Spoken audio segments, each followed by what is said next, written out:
Alrighty, in this video I'm going to share with you how to install vinyl plank flooring starting off of a weird little nook in this crusty dusty kitchen. So what I like to do is grab some planks and just start lining them up, but we got a water line coming through the floor here, so I know the camera is being blocked at the moment and I apologize for that, but we're basically just cutting a little line on either side of that water line because it's incredibly close to the baseboard. We're going to use our pair of pliers here. We're just going to nip that out there. So you see that little bit of channel I made there? We're just going to pop that out. And then when we run the cord around, that's actually going to hide that spot back there. So perfect scenario there.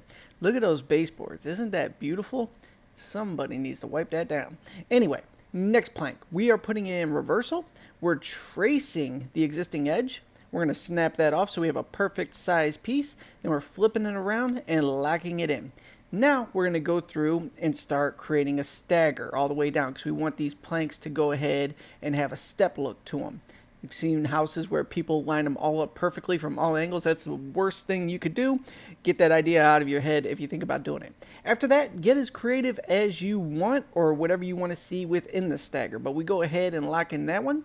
Now I'm going to go ahead and get what we call dummy plank. And we use that as our tapping block. No need to buy anything.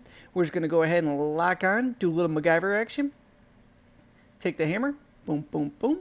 Everything's good. And when it drops down, you know you're locked in place. Now, here's a key thing with vinyl plank flooring. Your first 3 rows are going to be a pain in the butt. Do not stress out. Just know it happens to everybody. Once you have 3 rows locked in together and everything's secure, you will fly through the floor. Now, if you're brand new, it might take you a little bit longer, obviously, but overall, 3 rows in, you're good to go. So same thing. Got this plank going in reversal. I'm tracing the plank that's below it there. Now, you could use a speed square if you're new to this to make things nice and straight. I got kind of a steady hand. I've done this a few times, you know. Now, I'm locking in the side, lining up the running seam there.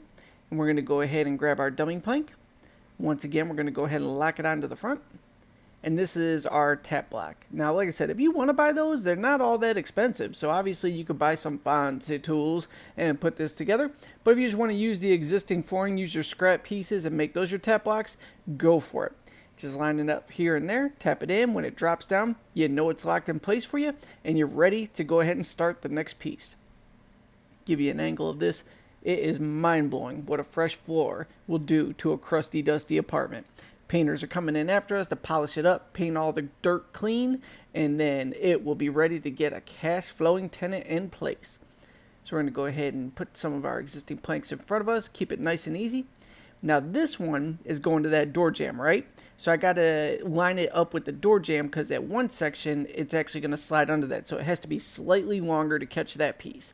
Now when I flip it around, I'm going to go ahead and line it up with the running part. And I'm going to mark the difference between the baseboard and the undercut section of that door casing there. Let's see if we can get you a better shot of this here.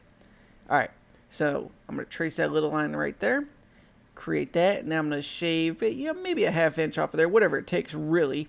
So just line it up from here. We can see where our line needs to be. And remember, we're also doing quarter round on here. So that will hide any gaps to the baseboard. Take a pair of pliers. Clip it on because it's not easy to break that off with your hands when it's that small like that.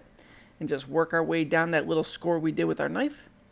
Once it's off, if we have to shave any bark off of the tree, we're going to go ahead and use our blade to do that. Or if we're good to go, we're just going to drop it under that base trim. Let's see how we did here. Do we do this one right? Looks like we might be okay.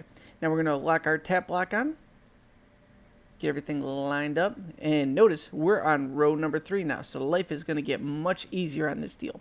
Like I said, your first 3 rows can be incredibly stressful. Don't sweat it. It's going to get much easier as you move forward. Lock it on there. And when that whole thing drops down, you know you're doing good. Now you know how to install like a pro.